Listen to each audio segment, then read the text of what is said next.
ಪುಸ್ತಕದಲ್ಲಿ ನಾವು ನೋಡುತ್ತೇವೆ. ಈಗೋ ಈ ಕಾಲದಲ್ಲಿ ಅನೇಕರು ಎಂಥ ಜನರಾಗಿದ್ದಾರೆ ಅಂದರೆ, ಕೊಲೊಸ್ಸೆ ಪತ್ರಿಕೆ 2ನೇ ಅಧ್ಯಾಯ 18-19 ನೋಡುತ್ತೇವೆ. ಕೆಲವರು ಅತಿ ವಿನಯವುಳ್ಳವರಾಗಿ ಅತಿ ವಿನಯತೆಯಲ್ಲಿಯೂ ದೇವದೂತರನ್ನು ಪೂಜಿಸುವುದರಲ್ಲಿಯೂ ಆಸಕ್ತರಾಗಿದ್ದಾರೆ. ತಮಗೆ ದರ್ಶನಗಳಾಯಿತು ಎಂದು ಕೊಚ್ಚಿಕೊಳ್ಳುತ್ತಾರೆ ಮತ್ತು ಪ್ರಾಪಂಚಿಕ ಬುದ್ಧಿಯಿಂದ ನಿರಾಧಾರವಾಗಿ ಉಬ್ಬಿಕೊಂಡಿದ್ದಾರೆ. ಆದರೆ ಕ್ರಿಸ್ತನೆಂಬ ಶಿರಸ್ಸಿನ ಹೊಂದಿಕೆಯನ್ನು ಅವರು ಬಿಟ್ಟು ಬಿಟ್ಟಿದ್ದಾರೆ. ಕ್ರಿಸ್ತನೆಂಬ ಶಿರಸ್ಸಿನಲ್ಲಿ ಹೊಂದಿಕೆಯನ್ನು ಬಿಟ್ಟು ಬಿಟ್ಟವರಾಗಿ, ನಮಗೆ ದರ್ಶನವಾಗ್ತಾ ಇದೆ ಎಂಬುದಾಗಿ ಅವರು ಕೊಚ್ಚಿಕೊಳ್ಳುತ್ತಾರೆ. ಈಗೋ ನಮಗೆ ಎಂಬುದಾಗಿ ಅವರು ಉಬ್ಬಿಕೊಳ್ಳುತ್ತಾರೆ. ಅವರು ಪ್ರಾಪಂಚಿಕವಾಗಿರುವಂತಹ ಬುದ್ಧಿಯಿಂದ ಬಹಳ ನಿರಾಧಾರವಾಗಿದ್ದುಕೊಂಡು ಅವರು ಉಬ್ಬಿಕೊಂಡವರಾಗಿ ಅನೇಕ ಕಾರ್ಯಗಳನ್ನು ಅವಿಧೇಯತೆಯಿಂದ ಮಾಡುವವರಾಗಿದ್ದಾರೆ. ಬಹಳ ಒಂದು ವಿನಯತೆಯನ್ನು ತೋರಿಸ್ತಾ ಇರ್ತಾರೆ. ಆ ತೋರಿಸುವಲ್ಲಿ ದೇವದೂತರುಗಳು ಕೂಡ ಅವರ ವಾಕ್ಯ ನೋಡುತ್ತೆ, ಅವರು ಪೂಜೆ ಮಾಡುವವರಾಗಿದ್ದಾರೆ. ದೇವದೂತರು ಎಂಬುದಾಗಿ ಹೇಳುವಾಗ ಸೇವಕರುಗಳನ್ನು, ದೇವರ ಸಂದೇಶವಾಹಕರನ್ನು, ಪ್ರವಾದಿಗಳನ್ನು, ತಮಗೆ ಅನುಕೂಲವಾಗಿ ಇಟ್ಟುಕೊಂಡಿರುವಂಥ ಸೇವಕರುಗಳನ್ನು ಬಹಳ ವಿನಯತೆಯಿಂದ ಅವರನ್ನೇ ಪೂಜಿಸಿ ಅವರು ದೇವರಿಗಿಂತ ಹೆಚ್ಚಾದ ಸ್ಥಾನ ಅವರಿಗೆ ಕೊಡ್ತಾರೆ.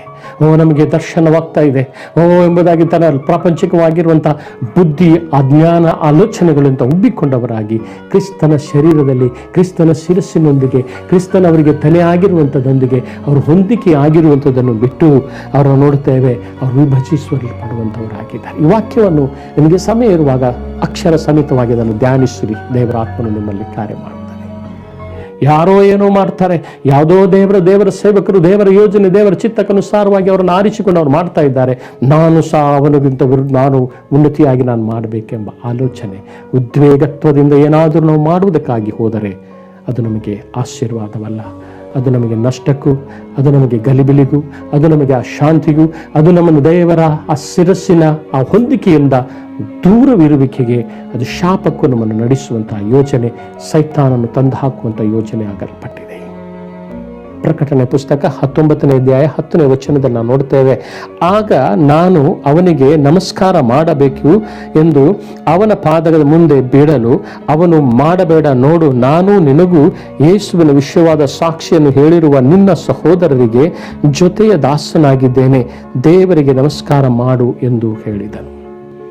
ಪರಲೋಕವನ್ನೇ ನೋಡ್ತಾ ಇದ್ದಾನೆ, ಮಹಿಮೆಯನ್ನೇ ಕಾಣ್ತಾ ಇದ್ದಾನೆ, ದೈವತ್ವದ ದೇವರ ವಿವಾಹ ಕಾಲದ ಮುಂದೆ ನಡೆಯಲ್ಪಟ್ಟಂಥ ಸಂಗತಿಗಳನ್ನ ಆತನು ಕೇಳ್ತಾ ಇದ್ದಾನೆ. ಆದರೆ ಈ ಯೋಹಾನನು ಇಷ್ಟೆಲ್ಲ ಮಾಡಿ ಕೂಡ ದೇವರನ್ನು ಅಡ್ಡಬಿದ್ದು ಆರಾಧಿಸುವ ಬದಲಾಗಿ ಉದ್ವೇಗವುಳ್ಳವನಾಗಿ, ಅಯ್ಯೋ ಇಂಥದ್ದನ್ನು ನೀನು ತೋರಿಸಿದ್ಯಲ್ಲ, ಇಂಥದ್ದನ್ನು ನೀನು ಪ್ರಕಟಿಸ್ತಾ ಇದೆಯಲ್ಲ, ನೀನು ದೇವರ ಸನ್ನಿಧಿಯಿಂದ ಬಂದಂಥ ನೀನು ಭಯಂಕರ ದೂತನಲ್ಲೆಂಬುದ ಆತನ ಪಾದಕ್ಕೆ ಅಡ್ಡ ಬೀಳುವುದಕ್ಕಾಗಿ ಆತನು ಹೋದನು. ಆ ದೂತನು ಆತನು ಹೇಳ್ತಾನೆ, ಯೋಹಾನನೇ, ನೀನು ನನ್ನ ಪಾದಕ್ಕೆ ಅಡ್ಡ ಬೀಳಬೇಡ, ನಾನು ನಿನಗೂ ನಿನ್ನ ಸಹೋದರರಿಗೂ ಸತ್ಯದ ಕುರಿತಾಗಿ ಸಾಕ್ಷಿಯನ್ನು ಹೇಳುವಂಥ ಒಬ್ಬವನು ನಾನಾಗಿದ್ದೇನೆ. ದೇವರಿಗೆ ಮಾತ್ರ ನೀನು ಅಡ್ಡ ಬಿದ್ದು ಆರಾಧಿಸು, ದೇವರಿಗೆ ಮಾತ್ರ ನೀನು ಒಳಗಾಗಿ ನೀನು ಆರಾಧಿಸು, ಉದ್ವೇಗವುಳ್ಳವನಾಗಿ ನನಗೆ ನೀನು ಅಡ್ಡ ಬಿದ್ದು ಆರಾಧಿಸಬೇಡ. ಎರಡನೇದಾಗಿ ಅದೇ ಪ್ರಕಟಣೆ ಪುಸ್ತಕ 22ನೇ ಅಧ್ಯಾಯ 8-9ನೇ ವಚನದಲ್ಲಿ ಕೂಡ ನಾವು ನೋಡುತ್ತೇವೆ. ಅಂಥದ್ದು ಎಲ್ಲ ಸಂಗತಿಗಳನ್ನು ತಿಳಿಯಪಡಿಸಿ ಸಮಾಪ್ತಿ ಮಾಡಲ್ಪಟ್ಟ ನಂತರ ಆತನು ಹೇಳ್ತಾನೆ, ಯೋಹಾನನೆಂಬ ನಾನು ಕೇಳಿ ಕಂಡಾಗ ಈ ಸಂಗತಿಗಳನ್ನು ನನಗೆ ತೋರಿಸಿದ ದೇವದೂತನಿಗೆ ನಮಸ್ಕಾರ ಮಾಡಬೇಕೆಂದು ಅವನ ಪಾದಕ್ಕೆ ಬಿದ್ದೆನು. ಅವನು ನನಗೆ, ಮಾಡಬೇಡ, ನೋಡು, ನಾನು ನಿನಗೂ ನಿನ್ನ ಪ್ರವಾದಿಗಳಾಗಿರುವಂಥ ನಿನ್ನ ಸಹೋದರರಿಗೂ ಈ ಪುಸ್ತಕದಲ್ಲಿ ಬರೆದಿರುವಂತಹ ಮಾತುಗಳನ್ನು ಕೈಕೊಂಡು ನಡೆಯುವವರಿಗೂ ಜೊತೆಯ ದಾಸನಾಗಿದ್ದೇನೆ, ದೇವರಿಗೆ ನಮಸ್ಕಾರ ಮಾಡು ಎಂದು ಹೇಳಿದನು. ದೇವರಿಗೆ ಸ್ತೋತ್ರ. ಯೋಹಾನನು ಹೇಳಿದ ಹಾಗೆ ಪ್ರಕಟಣೆಗಳನ್ನು ಕಂಡಲ್ಪಟ್ಟವನಾಗಿ, ಎಲ್ಲವನ್ನು ತಿಳಿಯಲ್ಪಟ್ಟವನಾಗಿ, ಈಗ ಆತನ ದೂತನಿಗೆ ಅಡ್ಡ ಬಿದ್ದು ಆತನನ್ನು ನಮಸ್ಕಾರ ಮಾಡಿದನು. ಆದರೆ ದೂತನು ಹೇಳ್ತಾನೆ, ನನಗೆ ನಮಸ್ಕಾರ ಮಾಡಬೇಡ.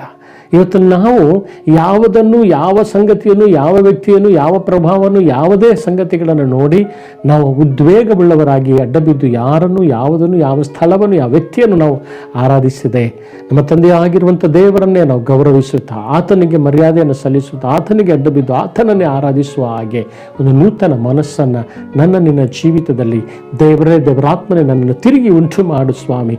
ನೀನಲ್ಲದೆ ನನ್ನ ಜೀವಿತದಲ್ಲಿ ಬೇರೆ ಯಾವುದೂ ಬೇಡ ಸ್ವಾಮಿ.